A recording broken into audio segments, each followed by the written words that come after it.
Hey guys, welcome back to my channel.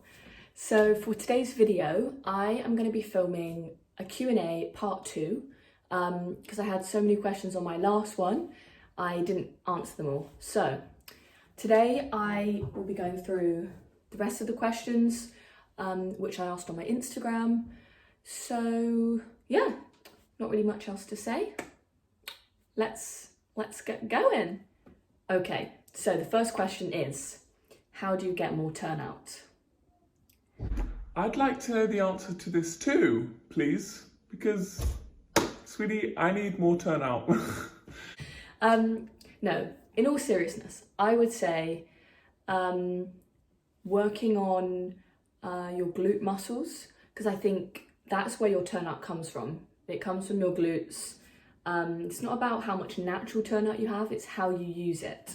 So it doesn't matter if you're not flat turned out. It doesn't mean you can't look perfectly turned out when you're dancing. Some people with flat turnout, they can't engage it, they can't use it when they dance, so it's pointless having it.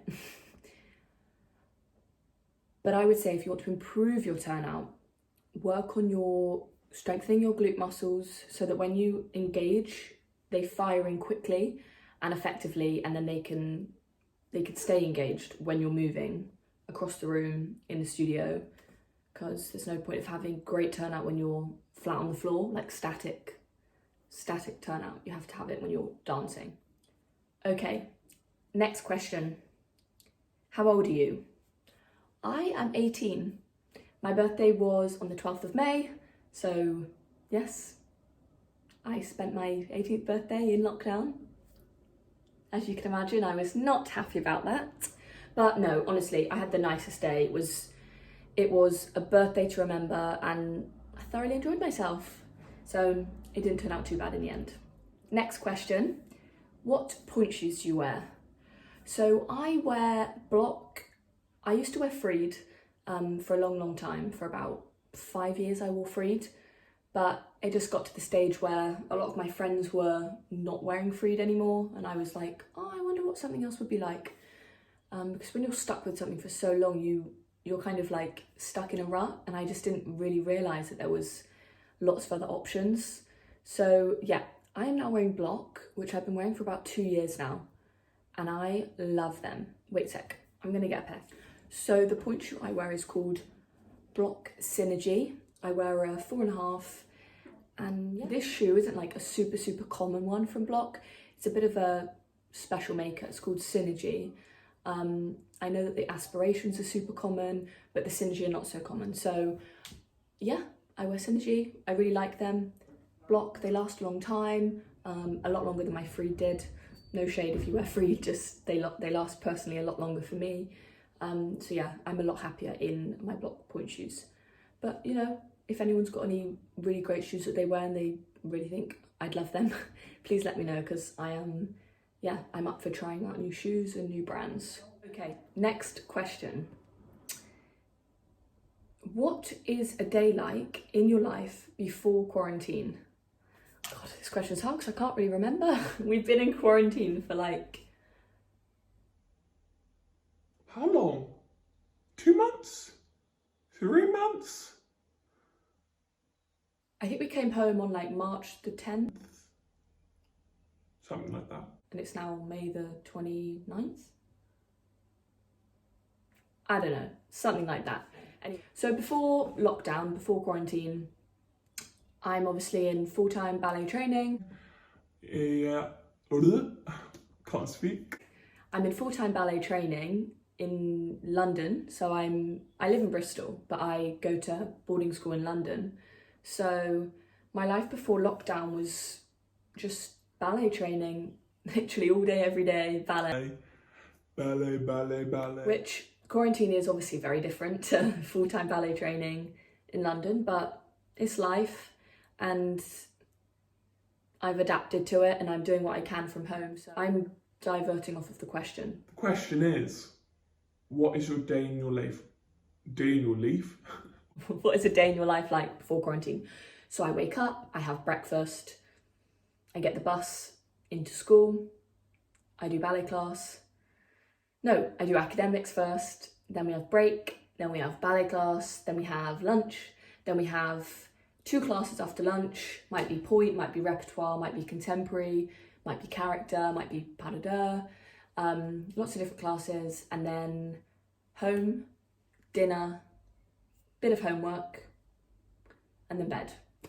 Basically, in a short, concise way, that is a day in my life before Corona. Next question. What do you eat in a day? So there's actually a what I eat in a day up on my channel. That was a weekday, what I eat during the week. But I'm thinking of doing like a what I eat in a day weekend edition soon. So if you want to see that, comment down below and let me know. So obviously I eat breakfast, lunch and dinner and a few snacks in the day. Kind of varies from day to day. It's kind of hard to summarize, but basically for breakfast I have fruit and yogurt with cinnamon. For lunch I have, kind of varies, a salad, some vegetables, avocado on toast, all sorts. And for dinner I have maybe like a piece of fish.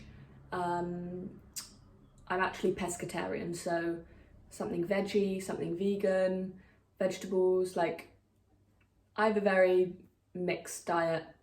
I kind of eat anything, obviously not meat, but yeah. So if you want to see like exactly what I eat in a day, there's a video, so go check it out on my channel. Next question. Oh, this is a good question. Dream variation.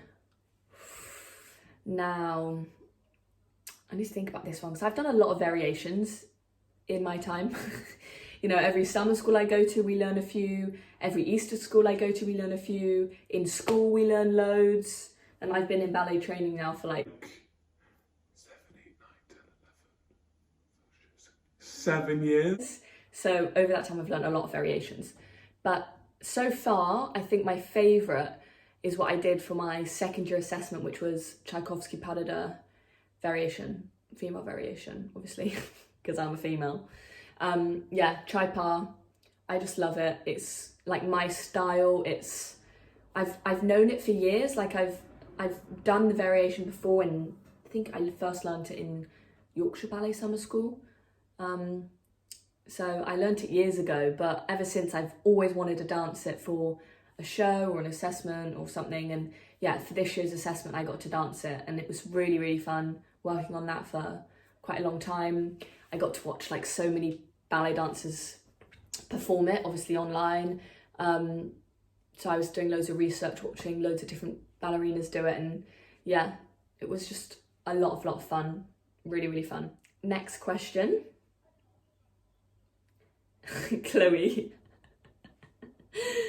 Chloe says, can I come and stay with you after lockdown? Thanks. Yes, duh, of course.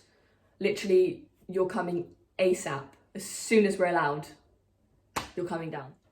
Next question. Do you struggle with body image and comparing yourself with others? Now that is a deep question. I wasn't expecting that. But it's really important. Like, that's a topic that in the ballet world is very... Everyone's like, ooh, body image, you know. But it's really important to talk about. And I think, of course, everyone compares each other. Like, it's inevitable. We're all stood in leotards around each other all day, every day. Of course, you're going to compare yourself with others. But I think it's really important to remember, like, you are an individual. You're your own person. So just try, I know it's hard, like, I know I'm a dancer, I know it's hard, but you need to try and just like focus on yourself and just try and follow your own path. Focus on your journey. Don't let anyone else put you off. It's easier said than done, but with body image, that's what I would say, is just don't compare yourself. Think about like all the amazing things you can do, and don't think about the negatives of just like the way you look, because it's not all about the way you look. It's not just your body. It's a lot more than that, you know? Hope that helps. Next question is a really good one, actually. Ellie, if you're watching, good job. Ellie asks, do you prefer Bristol or London? and why? Ooh, now that is a hard question. I think I'm gonna have to say I prefer Bristol because it's my home. Like, I was born here. However amazing London is, Bristol is always going to be my home. Like, I was born here, I've grown up here. All my majority of my family are either here or in Wales. So I think for me, home is where your family is, and they're in Bristol, so I would say I prefer Bristol. But don't get me wrong, I've lived in London now, like at boarding school. So when I say live, I mean like I've gone to school in London now for 7 years. So I do feel at home in London as well, but it's different living in a boarding house as opposed to like my own bedroom at home. Yeah, so I think I'm gonna have to say I prefer Bristol. Yeah, also in Bristol, all my longest friends are here. So don't get me wrong, in school I have some of my best friends, but I also do in Bristol, and the friends I have at home are the friends I've had all my life. So yeah, I think Bristol for me is where my heart is. That was emotional. Next question. Fave skincare brand. Ooh, now this one is easy. Can't wait to talk about this. So I have just started my skincare journey with The Ordinary. So before lockdown, I had like the hyaluronic acid and I had the moisturizer. That was it. But during lockdown, I kind of decided, seeing as we're I can't speak. Seeing as we're being at home all day, the morning skincare routine and the evening skincare routine kind of can take up a bit of time, which is what we're liking during lockdown because I'm bored.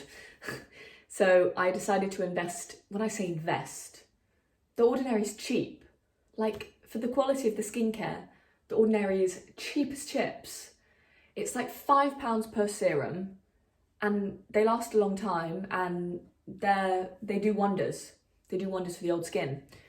Anyway, I'm babbling. So I invested in some hyaluronic acid, niacinamide, squalene face cleanser, more moisturizer, and the caffeine solution. And I used that morning and night, and I've seen such a difference in my skin. It's so much like, this sounds really cringe, but like glowier. I'm not sure if you can see now, but it's just like calmer. Don't get me wrong, it's still not where I want it to be. It's not perfect, but it's a lot calmer, a lot smoother and glowier. Like, all the treatments I put on it just make you shine, and I love a bit of a glowy base. Oh, so cringe. Yeah, so The Ordinary is my favourite skincare brand. Okay, next question. Boyfriends, question mark? No, I do not have a boyfriend. I'm single. Next question. What is the difference between the lower school and the upper school? So I would say the main difference is just the increase in training. So at the lower school, we would obviously still train a lot, but at a lower intensity, I think, because obviously it's not safe to be bashing your body and doing crazy intense hours when you're young. So I think the main difference between the lower school and the upper school is the increased amount of point work, and obviously you start pas de deux, no pas de deux at the lower school. You do supported adage in year 11, but that's not like the pas de deux we're doing now. So I would say the main difference is the increased amount of point work, longer hours, higher intensity, and pas de deux. That's obviously a huge part of our training at the upper school, which wasn't involved in the lower school. I got another question, how do you respond to body image? Which I touched on earlier. So I'm just going to repeat myself really, but I'm going to say focus on yourself. You've got to be selfish, you know, you're the only one that matters. Don't look at other people. Don't worry about what other people are doing, what they look like. Focus on yourself And don't forget, it's not just about your body, it's about having like a healthy mind as well. Last week was Mental Health Awareness Week, actually, and I think it's really important. It's not just about physical fitness, it's about mental fitness as well. You need to take care of your mental health as well as your physical health. Don't let the focusing and obsessing over your physical health, don't let that affect your mental health, because that's not worth it. So yeah, that's my advice on body image. Next question. Your dream company. So obviously, the Royal Ballet is a dream company of mine, but I know that there are a lot of amazing ballet dancers out there. So obviously you need to expand, broaden your perspective. And I think I'd be happy anywhere that wants me. I would be happy, basically. But I also love the Dutch National Ballet, the Birmingham Royal Ballet. Where else? I mean, San Francisco Ballet. There's loads. Like English National Ballet. There's literally so many. ABT. Obviously, some are more realistic than others, but I'm just gonna work hard, try my best, and anywhere that will have me, please. Yeah, I'm starting my audition season next year, so very exciting. You know, I've been training for, after I finish that, that'll be my 8th year, so it's a long time coming, and I just, fingers crossed, I get a job. Okay, the next one isn't a question, but Toby said, will you miss me? Toby, are you joking? I am gonna miss you so much. Like, I literally cannot put into words. It's making me quite emotional thinking about it. So I'm just gonna stop talking because I will start crying. Basically, yes, I'm gonna miss you so much. But you're still in London, so I'm still gonna see you. You're not gonna get rid of me, sweetie. Okay, guys, so I'm gonna stop with the questions there because I think I've been babbling on for a bit. I didn't get to answer all the questions again because I just ramble, but I can do more Q&As in the future. I really enjoy doing Q&As, as you know, I'm answering what you guys want to know, which is exactly why I'm doing YouTube. So thank you for watching. I really hope you enjoyed. Please like and subscribe if you did. And also, I really hope everyone's okay. If anyone needs to talk about anything or literally anything, my DMs are always open, so please don't hesitate. If you need someone to talk to about anything, I'm here, because I know that quarantine is something no one's experienced before and can be quite lonely. So if you don't have anyone to talk to, you can come to me. Okay, thank you so much for watching. I really appreciate it. Hope you enjoyed, and I will see you soon. Bye guys, take care, stay safe.